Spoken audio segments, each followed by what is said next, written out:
മഹാദേവന് ഏറെ പ്രാധാന്യമുള്ള ദിവസമാണ് പ്രദോഷം. കൈലാസത്തിൽ എല്ലാ ദേവീദേവന്മാരുടെയും സാന്നിധ്യം ഉണ്ടാകുന്ന സമയമാണ് പ്രദോഷസന്ധ്യ. ഈ സമയത്ത് ഭഗവാനെ പ്രാർത്ഥിച്ചാൽ എല്ലാ ദേവീദേവന്മാരുടെയും അനുഗ്രഹം ലഭിക്കും എന്നാണ് വിശ്വാസം. ഈ ദിവസത്തെ വ്രതരീതി ഇപ്രകാരമാണ്. തലേ ദിവസം ഒരിക്കലെടുത്ത് പ്രദോഷ ദിനം പൂർണ്ണ ഉപവാസം എടുക്കണമെന്നാണ് ശാസ്ത്രം. അതിന് സാധിക്കാത്തവർക്ക് പഴവർഗ്ഗങ്ങളോ ക്ഷേത്രത്തിൽ നിവേദ്യ കഴിക്കാവുന്നതാണ്.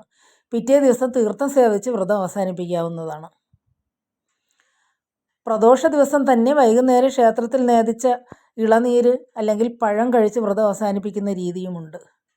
മാസത്തിൽ 2 പ്രദോഷമുണ്ട്. കറുത്ത വാവ് കഴിഞ്ഞ് 13-ാം ദിവസം വരുന്ന ത്രയോദശിയും വെളുത്ത വാവ് കഴിഞ്ഞ് 13-ാം ദിവസം വരുന്ന ത്രയോദശിയും.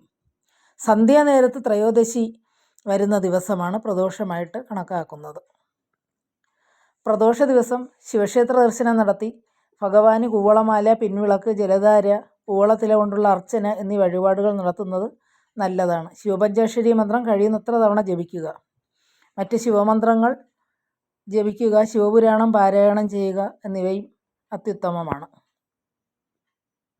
പ്രദോഷ ദിവസം ശിവക്ഷേത്രത്തിൽ പോയി പ്രദോഷ പ്രദക്ഷിണം നടത്തുന്നത് വളരെ സൗഭാഗ്യകരമാണ്. 3 പ്രാവശ്യം പ്രദക്ഷിണം ചെയ്യുക. ശിവപഞ്ചാക്ഷരി മന്ത്രമായ ഓം നമ ശിവായ ജപിച്ച് ശിവന് വണങ്ങിയ ശേഷം ഓം നന്ദീശ്വരായ നമ എന്ന് ജപിച്ച് നന്ദീശ്വരനെ വണങ്ങുക. ശേഷം ഓവ് വരെ പോയി ഓവ് മുറിച്ച് കടക്കാതെ തിരിച്ചു വന്ന് വീണ്ടും ശിവനെയും നന്ദീശ്വരനെയും വണങ്ങിയ ശേഷം തിരികെ ഓവ് വരെ പോവുക. ഇപ്രകാരം 3 വട്ടം പ്രദക്ഷിണം ചെയ്യുക.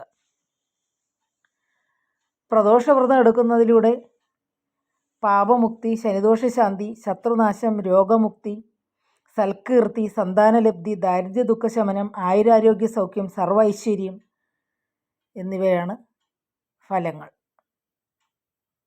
എല്ലാവർക്കും ഭഗവാന്റെ അനുഗ്രഹം ഉണ്ടാകാനായി പ്രാർത്ഥിക്കുന്നു.